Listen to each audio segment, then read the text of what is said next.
lista de material eu coloco as referências 2, 6 e 10, eu pulo os números dos materiais, por quê? Os pincéis, gente, são muito parecidos com as numerações. Então, se você compra 1, 2, 3, ou então quando as linhas têm números pares, né? 2, 4, 6, 8, 10, quando você compra os números muito próximos, eles vão ser parecidos. Então, não adianta muito eu ter um pincel assim, número 2, número 4, número 6, e se eu precisar pintar um papel maior, por exemplo, eu estou trabalhando um papel A4, e aí eu preciso pintar uma grande área do fundo. Esse meu pincel número 6 nem sempre vai ser o ideal. Então, às vezes pode me atrapalhar. O que é legal? Eu ter números que se separem, né? Para você abranger uma grande área, né? Se o número 10, 12 são pincéis grandes que vão funcionar. Por exemplo, esse é um 12, né?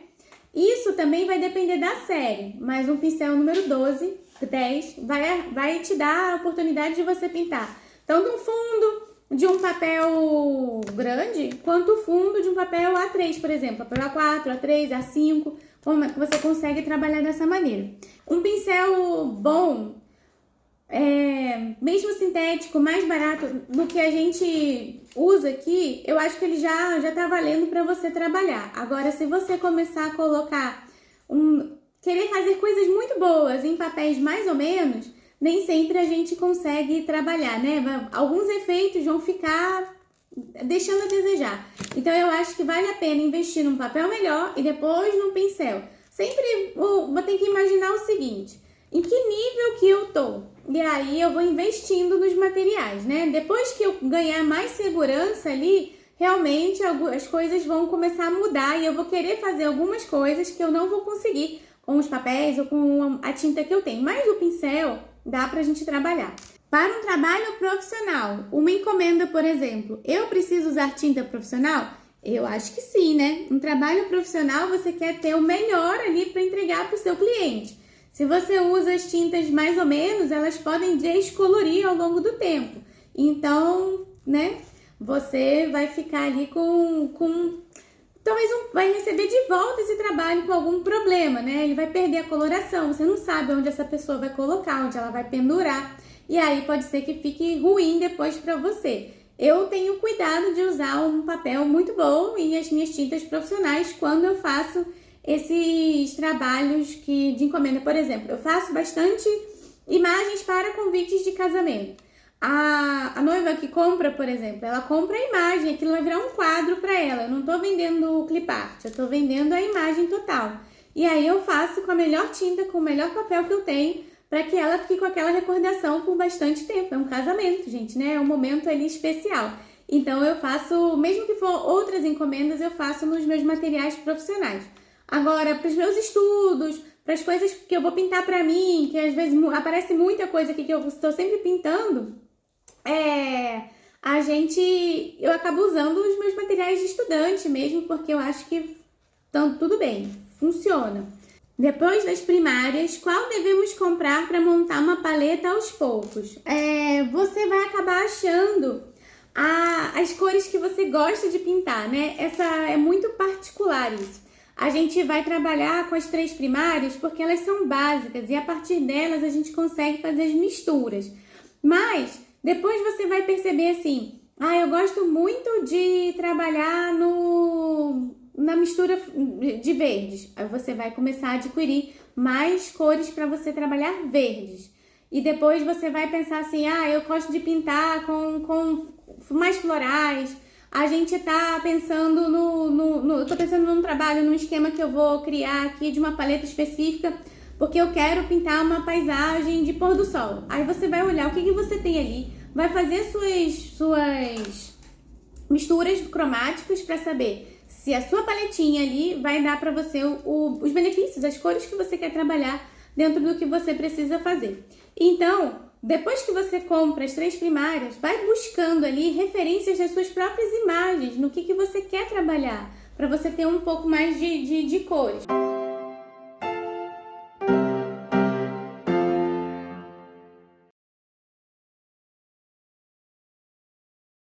Então vamos lá, gente. Eu separei um negócio aqui, que tem tempo que eu não falo dela, E aí a gente vai mostrar, eu vou mostrar pra vocês o que é a aquarela. Não sei se vocês conhecem como faz ou como é que ela funciona, ou como é que ela vira, como é que vira a nossa tinta que a gente pinta.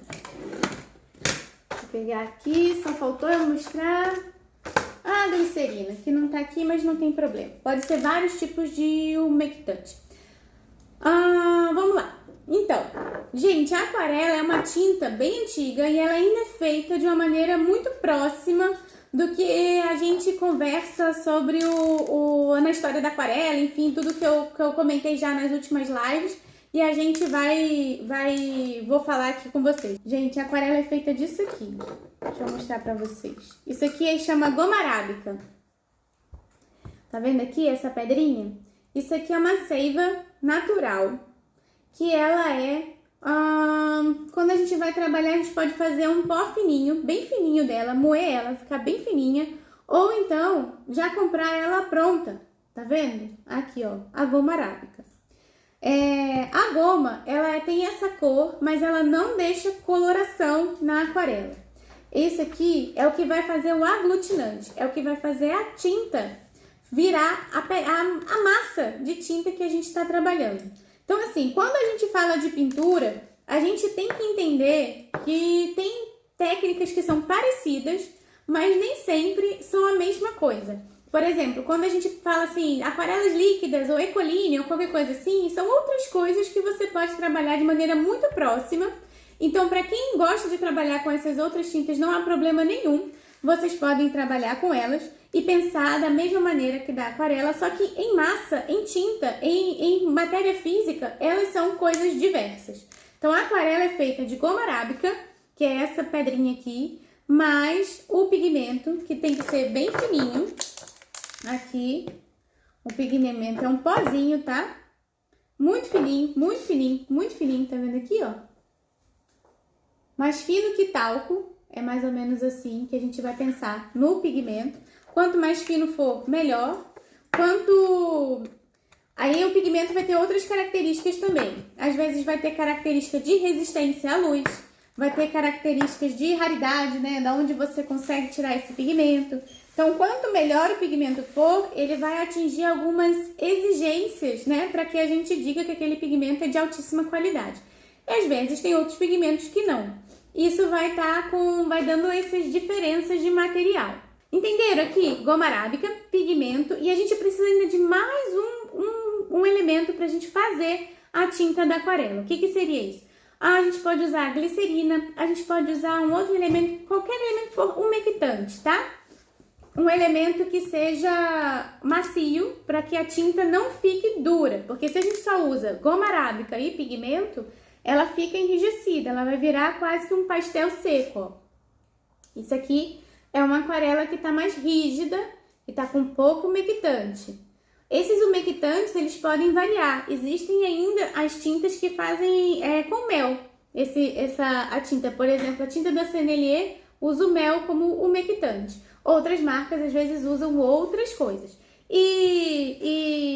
Mas a maioria, se você for olhar, é uma glicerina ou algo próximo disso aí, tá?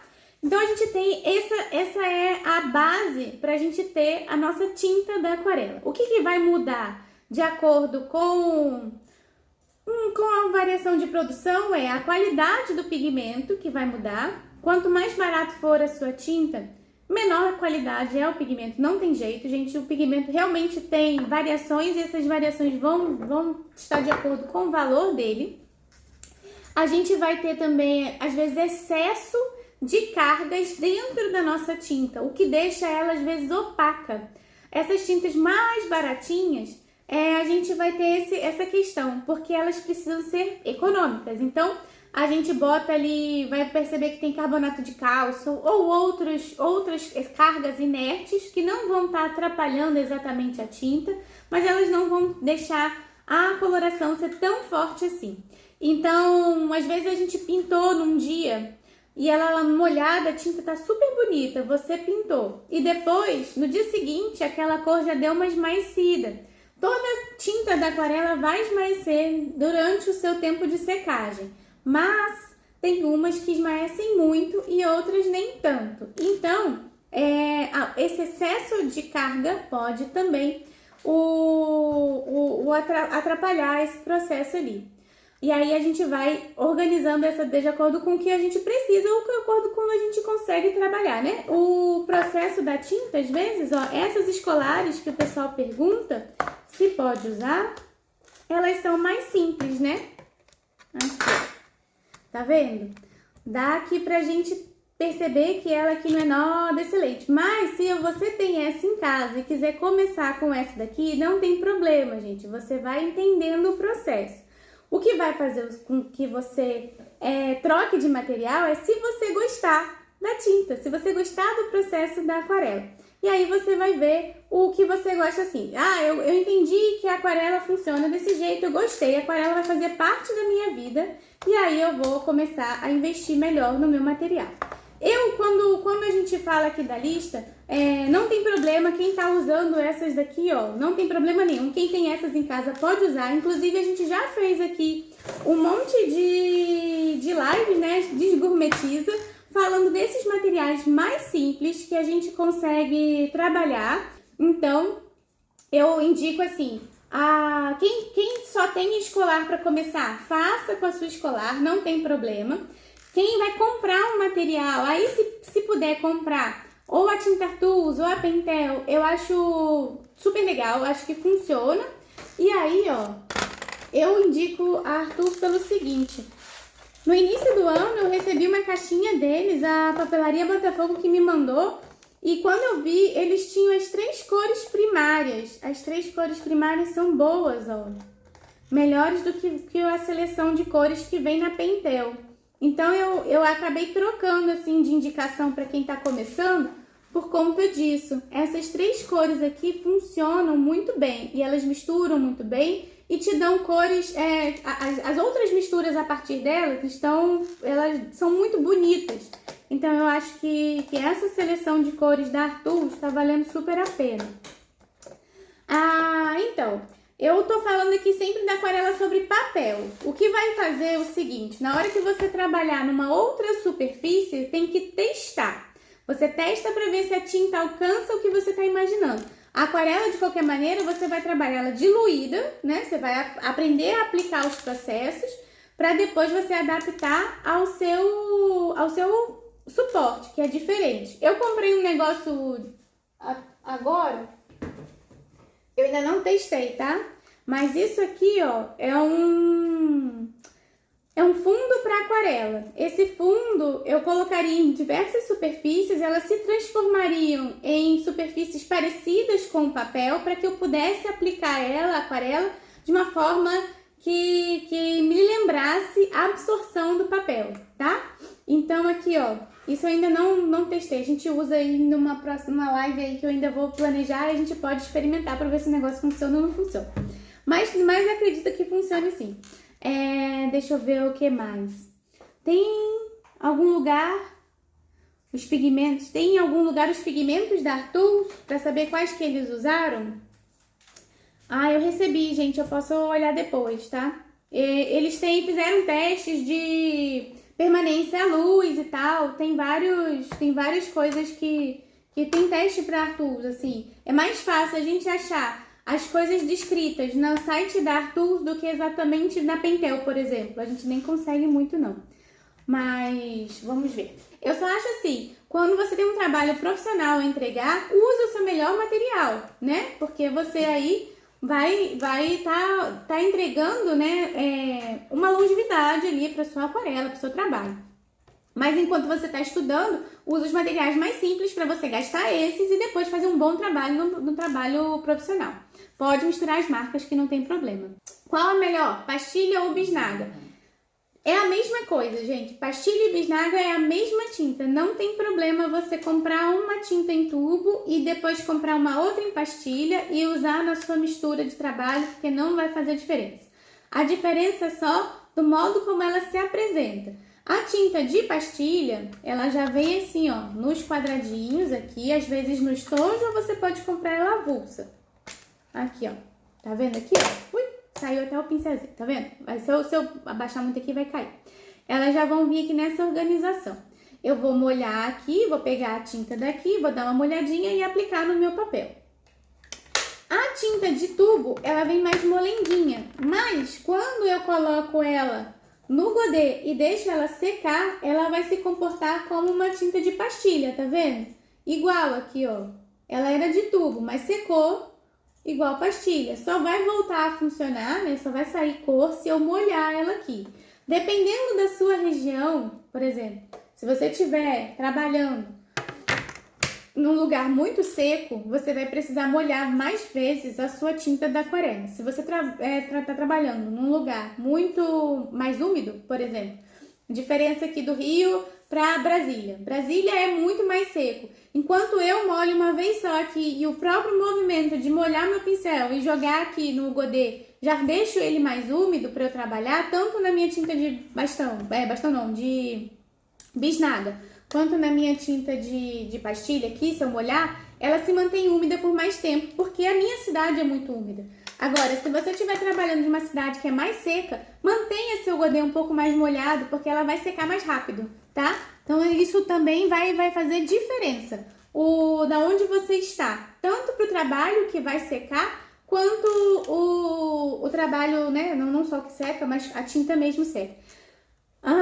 Moro em Brasília e é muito seco, olha aí. Quem for, por exemplo, trabalhar com essas aqui, que são mais simples ainda, molha, gente, molha ela, não tem problema. Pode molhar assim, ó. Pega que essas aqui são mais difíceis ainda de sair a cor. Pega o pincel assim, ó, e bota, encharca ela, não tem problema, tá? Porque ela vai dar uma umedecida, ó, vai fazendo assim, tá vendo? E aqui, aí você mantém ela úmida, tá vendo? Tem bastante água aqui, ó, tá vendo? Vai escorrer. Você vai umedecendo. E depois, se secar, você molha de novo, não tem problema. Deixa eu ver que tinha uma pergunta aqui boa. Gente, as minhas Van Gogh, elas são de tubo. Algumas são mais melequentas, outras não. Mas então, vai depender de onde você tá. Não é só... Aqui a minha Winsor & Newton faz a mesma coisa. Aqui elas colam aqui, mas com o passar do tempo você vai fazendo buraquinho, de tanto você pintar, ela vai parar de colar aqui, porque ela já não vai encostar mais. E eu costumo guardar todas elas assim, né? Não guardo em pé, eu guardo ela aqui assim, porque aí ela não cola lá. Se a tinta ficar muito ressecada com o tempo, pode estragar a tinta? Não, coloca glicerina, ou ela vai perdendo desempenho e quando molhar, fica tudo bem de novo? Fica tudo bem de novo, ela seca. Se a sua tinta ressecou, se ela ficou dura, muito dura, e mesmo com a água você não consegue trabalhar, bota um pouquinho de glicerina nela, mas gente, é pouquinho assim, tipo 1, 2 gotinhas, não vai encharcar. Se botar muita glicerina, ela vai ficar melequenta e vai ser difícil, vai demorar ela voltar a ser o que ela era. Então é 1 ou 2 gotinhas pra você trabalhar ali com ela, pra ela voltar a ficar mais molinha. E quando você molha, ela seca, volta tudo de novo normal. Tem o Canson Monval e Estojo Sakura. Na lista de material eu coloco alguns tipos de pincéis diferentes, porque nem todas as regiões têm o mesmo acesso a todos os pincéis, tá? Então na lista de material aqui eu botei algumas variações. Deixa eu até pegar aqui para ler direitinho para não esquecer de ninguém. Então eu botei o da Ceramic, que é um dos mais baratos, 2, 4 e 8 da série 311. 2, 4 e 8 também da série 705, que é uma boa série da Ceramic.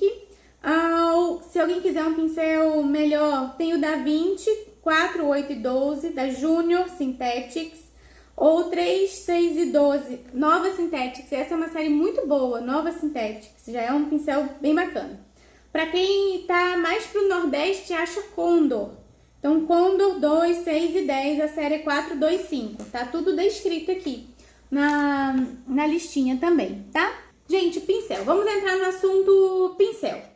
O pincel, a gente tem que só observar umas características. Não é exatamente a marca que vai falar assim... Lógico, temos marcas tradicionais, como temos marcas para as tintas, temos marcas para os pincéis. Mas não é exatamente somente esse processo de marca que vai funcionar. A gente tem que ver se ele tem uma cerda boa, se é mais rígida, se ela funciona para aquarela. A gente vai ter dois tipos de cerda especificamente que a gente usa aqui. A cerda sintética, e a cerda de pelo natural. São esses dois tipos de cerda que vão ter para os pincéis de aquarela. O pincel de cerda sintética, agora, há algum tempo, a gente já tem um produto que está ficando cada vez mais semelhante a uma cerda natural. Então, a gente vai ter bons pincéis de cerda sintética que praticamente substituem os pincéis de cerda natural. Para quem vai começar, não precisa se preocupar ter um ótimo pincel agora. É bom ter um bom pincel, porque a gente tem no mercado vários tipos de pincéis. Os pincéis muito baratos não são bons para a gente, não funcionam para aquarela. Você precisa de um pincel que carregue bastante água, você coloca aqui, ele tem que receber bastante água. Por isso os pincéis redondos funcionam mais para aquarela do que os pincéis chatos, porque eles retêm mais água. Esse movimento que ele faz de absorver a água aqui e depositar no seu papel é um pouco melhor, em alguns sentidos, do que o pincel chato. Mas se você quiser trabalhar com pincel chato, ele vai funcionar também, não tem problema. Você vai fazer, às vezes é voltar mais vezes na sua tinta lá, e aí você devolve, mistura mais água, enfim. Você vai ter que aprender a usar o seu material ali também para ver como é que funciona. Bom, e aí a gente tem o pincel de cerda sintética e o pincel de cerda mista e o pincel de cerda natural. Deixa eu pegar um pincel de cerda natural. Normalmente, os pincéis de cerdas naturais às vezes aparecem até com essa carinha aqui, ou então com essa cara aqui, ó, cabo preto. Tá vendo? Cabo preto, cerda caramelo, ou então às vezes o cabo assim, com essa corzinha clarinha de madeira e com essa cerda preta. A gente vai ter esses pincéis de cerdas naturais, tá? O pincel de cerda natural era o que tinha, gente. Era o melhor pincel, porque era o que tinha. Ele é feito de pelos de animais variados. A gente não tinha o plástico disponível até então. Alguns pincéis de maquiagem funcionam. Aqueles que são a mesma cerda, Kolinsky, a mesma cerda da maquiagem. Mas às vezes o pincel da maquiagem pode ser muito pequenininho. O ideal pra gente é que ele faça esse formato, ó. Quando a gente bota água, ele faz um formatinho assim, ó. Aqui. Tá vendo? O formato dele com essa pontinha aqui, ó. Essa ponta é importante pra gente poder colocar a tinta, aplicar a tinta no papel, tá? Então aqui, pra quem vai começar, aquele 311 da Keramic funciona, gente. Ele não é ruim, ele é bom. Ele vai fazer o mesmo efeito que a gente tem aqui para trabalhar, tá? Então, um pincel assim, para quem tá começando, ok, pode começar com ele. 3 pincéis no máximo, não precisa comprar mais do que isso, porque ao longo do tempo você vai melhorando e vai querendo outros trabalhos também. Então, outros pincéis melhores. Então, compra tudo que você for comprar, não compre em excesso. Vai comprando pouco para você experimentar. Às vezes você experimentou esse, funcionou para o seu momento, depois você vai querer um melhor. Aí você comprou a coleção inteira, vai acabar não usando. Então compra pouco, experimenta, vê se funciona, vê se você gosta, depois troca, vai experimentando outros, conforme você vai criando mais habilidade, vai precisando de pincéis específicos. Claro, eu adoro fazer manchas enormes abstratas. Vai ter que começar a pensar em pincéis grandes, para eles poderem trabalhar com bastante água e desenvolver isso no seu papel. Ou então vai falar assim, eu adoro detalhe, quero fazer os trabalhos igual o seu, assim, bem detalhadinho. Então, ó, pincel fininho, menores. Isso é muito pessoal, vai depender do trabalho que você quer desenvolver. Então, para quem nunca trabalhou com nada, eu sugiro que comece com o mais simples, para poder entender o processo. E o que a gente vai fazendo quando a gente está começando nas simplicidades? A gente vai prestar atenção, vai assistir as lives, vai fazer uma aula, vai ver o que funciona. E aí depois você vai achando o seu caminho dentro da arte, gente. Então, ó, vai devagar, não precisa comprar tudo, não. As marcas de pincel vão ter suas variações, naturais e sintéticas, aí vão estar todos escritos. O importante é o seguinte, o pincel da Sinuarte é bom, gente, só que o pincel da Sinuarte eu tenho uma dificuldade só. Eu só falo ele nas lives, porque eles não têm numeração. Por exemplo, Sinuarte 0. Aqui, ó. Difícil de achar a numeração, para na hora de comprar eu deixo a pessoa confusa. Vou falar de papel daqui a pouquinho. E aqui, ó, eu acho que a numeração dele é isso aqui que vem aqui atrás, ó, mas eu não tenho certeza. Vem uma numeração aqui atrás. SFB 0148. Mas o Sinuarte é bem bom. E esse aqui eu mostro. Aqui, gente, hoje a gente tá como se fosse fazendo uma aula experimental aqui do ateliê. Toda vez que a gente começava uma aula, eu mostrava todos os materiais e mostrava também esse pincel aqui da Sinuarte, porque ele é um pincel diferente, ele tem um conforto aqui na mão. Nem todo mundo se adapta. Quem trabalha muito segurando muito aqui, acaba que não usa o conforto. Quem trabalha mais para trás, já consegue aqui segurar e ele é bem bom. Eu gosto desse pincel. Eu acho que ele me dá ele é super baratinho e ele me dá bons resultados. Então vale a pena comprar um Sinuarte. O problema é que vai ter que procurar na internet pela cara dele, tá? Eu não consigo... O que eu tenho aqui, não sei se estava escrito a embalagem. Eu comprei num conjunto. Mas esse aqui que eu gosto. E aí, essa questão do papel, a gente vai ter que prestar atenção em 3 coisas. Antes da gente ficar pensando exatamente em que marca de papel eu vou comprar, eu tenho que pensar em 3 coisas específicas para o meu papel, que é a textura, a gramatura e a composição do papel. Isso que é importante eu entender. A textura. Os papéis podem ter até 3 texturas diferentes. Uma bem lisa, uma intermediária e uma bem rugosa. Nem todas as linhas de papéis vão ser fabricadas em todas as texturas, mas haverá a linha que vai mostrar para você a maior quantidade de texturas possíveis e vai ter linha que vai ser feita de uma textura só. As lisas são papéis que quase não vão interferir no seu processo de trabalho, ou seja, você vai passar o pincel ali e vai ficar a marca daquele pincel. Você vai ficar com a figura marcada, não vai ter a textura, ele não vai trabalhar junto com você. Quando você tem um papel de textura intermediária, que é o Gramfan, aí você vai ter um pouquinho de rugosidade, que são papéis para quem está começando, até mais fáceis de usar. E a gente vai ter a textura maior, que é a Grand Torchon, que é uma textura bem rugosa, que imita a textura dos papéis artesanais. Então, cada marca vai produzir ali para você um tipo diferente de textura e vai produzir para você uma sensação. Cabe a você lá experimentar a marca e ver qual que funciona melhor. Por quê? Eu vou dizer pra você que eu adoro trabalhar com papel Gramfan ou do Grand Torchon. Mas quando eu tô fazendo minhas ilustrações, meus desenhos de botânica, por exemplo, que eu quero fazer tudo detalhadinho, eu uso papéis de textura mais lisa. Porque eu não quero a interferência, no máximo uma Gramfan. Eu não vou conseguir fazer uma linha tão perfeitinha num papel bem rugoso. Eu vou ter esse problema. Então, eu vou escolher dependendo do que eu quero trabalhar. Quando a gente pensa em papel é isso, a gente tem que organizar mentalmente que efeito final eu quero para o meu trabalho e depois eu vou escolher ali o que ele vai funcionar melhor para mim. Então, quanto mais papéis eu experimentar, melhor. Composição. Os papéis podem ter composição de algodão ou não, a gente pode ter essas diferenças. Todos os papéis de aquarela são preparados para receber água. Quando a gente pensa na aquarela é engraçado, né? A gente trabalha com uma tinta que é solúvel em água e a gente sabe que a água desmancha o papel. Mas a gente insiste em pintar com uma tinta que desmancha o seu suporte ali. Então, para esse papel não desmanchar, ele precisa receber ali uma quantidade de cola para que ele fique impermeável, para que a gente receba aquela água ali e ele não desmanche. Alguém tinha perguntado de papéis artesanais, né? Dependendo do papel.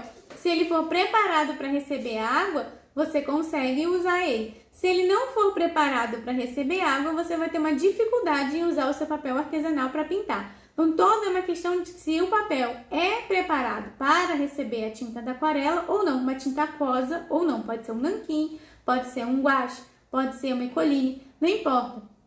Se o papel ele for trabalhado ali dentro do processo de fabricação dele para ser um papel resistente à água, ok, você pode usar qualquer um. Se não, não dá. Tipo, se a gente for usar um papel de desenho para aquarelar, vai ter certas dificuldades. Às vezes a gente consegue porque o papel de desenho tem uma gramatura um pouquinho mais elevada, mas ele vai ter suas restrições.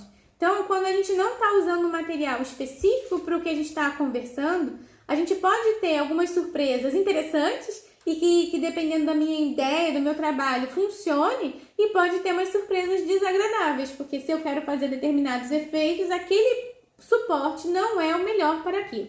Então, eu tenho que também estar atento ali no que eu desejo.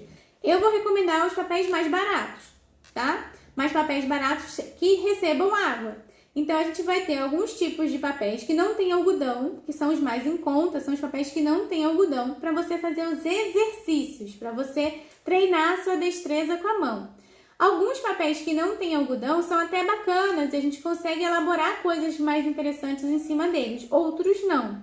Então, dependendo do preço, se ele for muito baratinho, às vezes ele vai ficar ali num momento que não vai te deixar desenvolver muito. Mas se você, depois de entender que esse primeiro passo é para entender o processo da aquarela e não é para você fazer o melhor trabalho da sua vida, então aí já começou bem. Se você já está começando achando que ali vai ser o seu dia de Picasso, de virar Da Vinci e tudo mais, não vai conseguir, gente. A aquarela leva um tempo ainda para a gente acostumar com os processos dela, entender, ganhar as memórias e depois começar depois de ganhar, né, de você absorver muito desse processo, você vai estar dominando e você vai saber qual o segundo passo que você vai dar depois daquele primeiro. Quando a gente está aprendendo, essa dificuldade é uma das maiores. Como é que eu vou saber a quantidade de tinta que eu vou colocar? Como é que eu aplico ela no papel? Como é que eu vou desenvolver aquilo naquela minha área de trabalho, no meu suporte? Como é que esse suporte vai receber essa minha tinta que eu estou colocando? Às vezes a gente começa com a mão pesada demais, então a gente esfrega o papel, esfrega o pincel ali, ou então a gente tá ali desenhando e apaga muito com a borracha. Então são coisas que a gente ainda não tem experiência e a gente só ganha experiência fazendo, tá? Então as expectativas a gente tem que organizar elas. Quando a gente começa aprendendo alguma coisa, a gente está se acostumando com aquele processo. Depois daquele processo que a gente iniciou, aquela dificuldade inicial, ela começa a não ser mais uma dificuldade, mas outros virão. E assim por diante, né? O processo todinho da aquarela é assim. A gente vai achando que em um determinado momento a gente não evolui mais, mas se a gente não continuar praticando, aí que a gente para. Então, você vai estar no início, aquelas dificuldades iniciais já superou, você tem outras dificuldades na frente e vai passando para frente ali. A nossa habilidade, a nossa percepção, ela anda diferente, tá? Então, assim, a curva da percepção é muito mais longa, mais para cima e ascendente do que a da habilidade. A habilidade é mais devagar. Então, a gente tem essa sensação de que a gente não vai para frente, porque a gente já sabe o que a gente quer fazer, a gente já tá olhando mais lá na frente, mas a mão ainda não acompanhou. Isso acontece demais em todo o processo artístico. Não só no processo de pintura, é a mesma coisa se você for aprender uma dança, for aprender a tirar uma foto, a ser fotógrafo, for fazer aula de música, tudo é assim, gente. A gente começa a refinar o ouvido, né? Você nunca aprendeu música, aí tô achando o máximo, já sei tocar dó, ré, mi. Aí aprendeu dó, ré, mi, mas enquanto você tá aprendendo dó, ré, mi, você já consegue identificar as notas numa peça maravilhosa do Mozart lá. Aí você quer achar que vai tocar igual o Mozart. Não vai, mas você reconhece, você já tá entendendo o processo. Aí você achou, puxa, não tô aprendendo nada. Não é isso. É porque a cabeça tá lá na frente. E o processo mecânico aqui ainda não chegou. Então, quando a gente pensa na aquarela, tem que levar em consideração que a gente precisa se soltar nesse primeiro momento, repetir vários exercícios, ficar uma coisa mais mecânica para depois pegar essa segurança e trabalhar um pouco mais à frente. Seria maravilhoso se todo mundo pudesse começar com pelo menos um papel de algodão de preço médio. Por exemplo, assim, o Expression é um papel bom. A gente tem uma marca nova que tá dando desconto, assim, pra quem comprar lá. Eu tenho um cupom de desconto também que é Kiara, meu cupom de desconto lá na Start Watercolor. Eles têm um papel de algodão que é bom, mas eu entendo que esses, mesmo eles sendo mais baratos do que outros papéis de algodão de mais top de linha, ainda assim é uma partida um pouco mais cara. Então, cada um que tá aí vai fazer seu exame de possibilidades e vai ver, não, eu realmente quero investir um pouquinho na aquarela, vou começar a comprar o Expression porque é de algodão, vou experimentar em cima dele, eu posso fazer isso? Beleza. Ela falou, Kiara, não, eu tô super dura, mas a aquarela é o que vai me salvar aqui nesse momento que eu tô precisando dar um escape aqui, vou comprar o Canson XL. Ok. O que às vezes começa a ficar confuso é porque essas três características, elas se combinam. Então, eu posso achar um papel de gramatura 300 com algodão e textura rugosa. Posso achar um papel de gramatura 300 com algodão, textura lisa. Posso achar um papel de gramatura 300 sem algodão e textura rugosa. Então, tudo isso vai estar escrito no bloco, tá? Essas informações têm que estar escritas no bloco. Esse aqui é um bloco de um papel que chama Turner. Esse papel só tem essa linha, ele é um tipo só. E aqui embaixo estão todas as especificações, tá vendo? Não vai dar para ler aqui, mas o que ele está dizendo aqui é que ele é um papel 100% algodão, que ele é livre de ácido, que ele é feito em forma redonda, ele é, deixa eu ver aqui, resistente ao envelhecimento, enfim, ele vai ter, e ele é grão fino, tudo isso vai estar escrito. Agora, o que a gente tem que prestar atenção, talvez, a melhor informação que vai estar escrito no bloco ou não, que às vezes muita gente se confunde. Se está escrito 100% algodão, é porque o papel tem algodão. Se não tem escrito nada de algodão, é porque ele não tem. Não precisa ficar na dúvida, ele não vai ter algodão nenhum para te oferecer. Algumas marcas fazem também papéis com 50% algodão, 60%, 70%, 10%. O bambu, por exemplo, é um papel que tem 10% de algodão. O agave, que é um papel novo, tem 30% de algodão. Então, isso às vezes vai deixar eles com uma preparação um pouquinho melhor do que papéis que não tem, mas eles não serão excelentes como um 100% algodão. A gente vai ter as marcas produtoras de papel e dentro dessas marcas várias linhas, tá? E essas linhas vão às vezes ter de algodão, sem algodão, texturas variadas. Deixa eu ver. Tô querendo experimentar o algodão e agora ainda não sei por qual iniciar. Algodão, Kátia, vai estar escrito 100% algodão na capa. Aí tu vê o que você pode comprar por ali. Os 100% algodão são The Watercolor, Leonardo, Cezanne, esse Turner que eu falei, o Archer é 100% algodão. Canson Moval, ok, gente, pode trabalhar. Canson Moval não tem algodão e ele é um simples bom. Aquarelle não é da Honey Miller, a aquarelle é da Canson. Tipo assim, o basicão da Honey Miller é aquele bambu. Isso, a textura está relacionada com a pressão. Hot press, cold press, vai estar escrito em inglês. E normalmente vem em inglês e francês. Os da Honey Miller vem em alemão. Cada marca é de algum lugar. E aí esse lugar vai estar escrito ali na frente. O XL Aquarela é o mais simples, gente. É o mais simples papel para começar. É o mais barato e é o mais simples. Ele não é excelente, mas para começar, quem nunca trabalhou e tá com pouca grana para investir, o XL Aquarela funciona. A textura não tem a ver com a temática, tem a ver com o tipo de processo que você quer aplicar no seu papel, no seu trabalho. Então, assim, se eu vou pintar uma flor super solta, eu posso escolher um papel Grand Torchon. Se eu for pintar uma flor bem detalhada, eu vou escolher o papel liso. Então, não é o tema que vai influenciar no meu papel, é o efeito final que eu vou querer para ele, tá? Quando não dá para investir nos dois ao mesmo tempo, então, essa questão é difícil. Assim, se você tem um papel 100% algodão, qualquer tinta que você botar ali em cima, ela vai ficar boa. Mas se você bota uma tinta melhor, o trabalho dá um salto enorme. Então, é como se fosse um combo. Assim, tinta e papel bons vão te dar um resultado muito melhor. O papel bom, você consegue fazer efeitos melhores. Mas também se sua tinta não alcança, por exemplo, algumas transparências, o papel também não vai ajudar tanto. Agora, se você coloca uma tinta muito boa num papel ruim, ela fica opaca. Então, às vezes, o papel melhor te dá possibilidades de trabalho do que um papel ruim com uma tinta boa. O papel ruim com a tinta boa deixa a tinta boa ruim. O papel bom vai deixar a tinta boa até melhor, mas mesmo assim ele não vai chegar lá, não vai fazer ela se transformar numa tinta ótima. Então, gente, agora os godês, que eu sei que é uma outra questão. Eu vou trazer aqui facilidades, tá?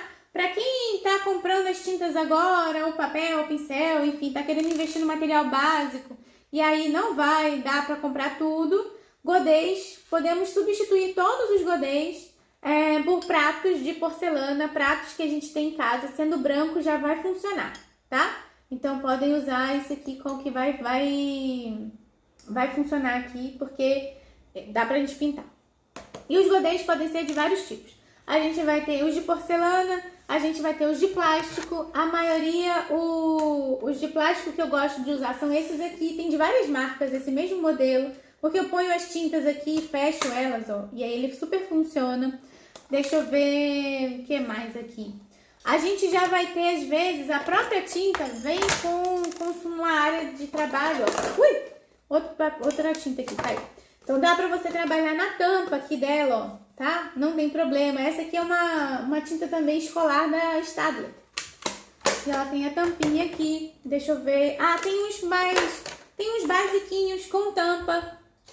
Ó, você pode botar aqui, não tem problema, tá? E você fecha. Se não der pra comprar aquele bandeja, esse aqui já tá funcionando.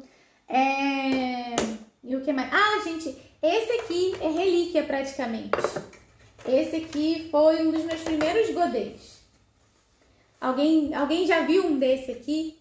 Quando eu fazia curso bem pequenininha, eu usava um desse aqui. O meu primeiro já tá todo amarelo, já guardei ele, porque senão ele já quebra.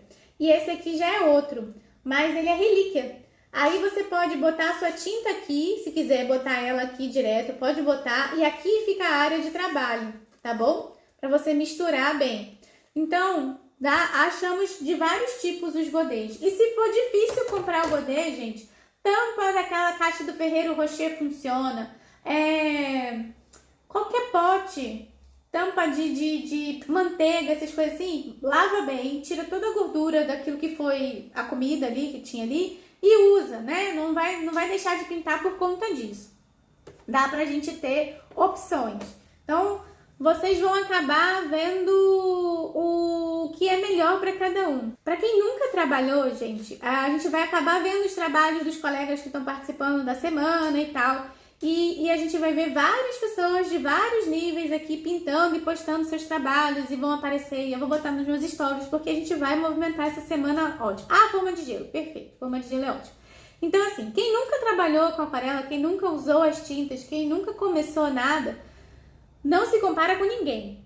A ideia aqui é que a gente faça um estudo dirigido para que cada um comece do jeito que tá, com o que tem, com a possibilidade que tem, no momento que dá para fazer, para poder entender o processo e a partir dali usar esse processo no seu próprio benefício.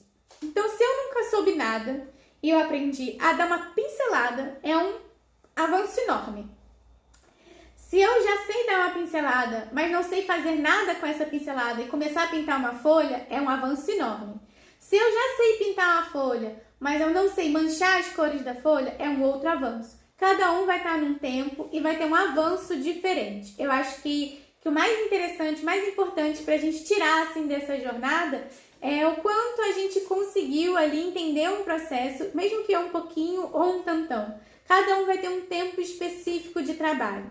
Esse momento que a gente tirou aqui para tirar as dúvidas sobre os materiais, algumas perguntas eu consegui responder, outras eu não consegui responder, e aí eu fui vendo assim que cada pessoa aqui está num nível diferente, cada pessoa está num momento. Tem gente que já pode comprar material melhor, tem gente que nunca comprou material, tem gente que vai adaptar o material que tem em casa. Eu acho que o importante é a gente começar, é sair da inércia, né? Eu quero entender um outro ponto de vista, eu quero fazer aula com a Kiara porque eu gosto das flores, quero ver como é que funciona isso pra mim, quero ver se a aquarela vai entrar na minha rotina. Cada um aqui tá com uma expectativa diferente e esse pensamento pode atrapalhar. O seguinte, eu tô aqui querendo aprender a dar a primeira aguada certinha e vejo o trabalho da minha colega que já pintou a folha toda. Aí falo assim, puxa, eu não aprendi nada. Não é assim que a gente vai medir o nosso processo, certo? Cada um vai ver assim, se eu estou aprendendo devagar, a minha pincelada correta vai ser minha vitória depois dessa semana. Se eu já sei dar minha pincelada correta e conseguir pintar minha folha, vai ser minha vitória dessa semana. Se eu conseguir trabalhar com tudo e chegar na flor, é a vitória de cada um. Entenderam, gente? Não é para fazer uma competição, é para a gente chegar ali nos processos. Cada um vai ter seu tempo de trabalho. Todo mundo, a gente sempre pergunta, sempre tem. Quem não desenha pode aquarelar? Pode, gente. Pode sim, porque são duas ferramentas diferentes. Quando a gente pensa em aquarela, a gente vai primeiro entender o funcionamento da técnica. Depois a gente vai aplicar isso em uma forma, em um desenho. E aí eu tenho que pensar que tipo de desenho eu quero para minha vida. É isso que a gente vai conversar amanhã. Como eu entendo esse desenho e que tipo de... aonde eu quero chegar com o meu desenho? Se eu não desenho nada, eu posso aprender? Existem alguns atalhos ali que a gente pode tomar. Mas lembrando que a gente precisa entender também que ao passo que a gente vai se tornando autônomo entendendo o desenho, a gente vai melhorando cada vez mais. Então, amanhã a gente vai conversar sobre isso e eu vou dar uns atalhozinhos no desenho, mas só para estimular vocês a fazerem também. Para a gente quebrar essa crença de quem não desenha não pode pintar. Pode sim, gente. Depende de onde a gente quer chegar e o que a gente quer fazer com essa pintura. Obrigada, gente. Um beijo para vocês. Boa noite. Tchau, tchau.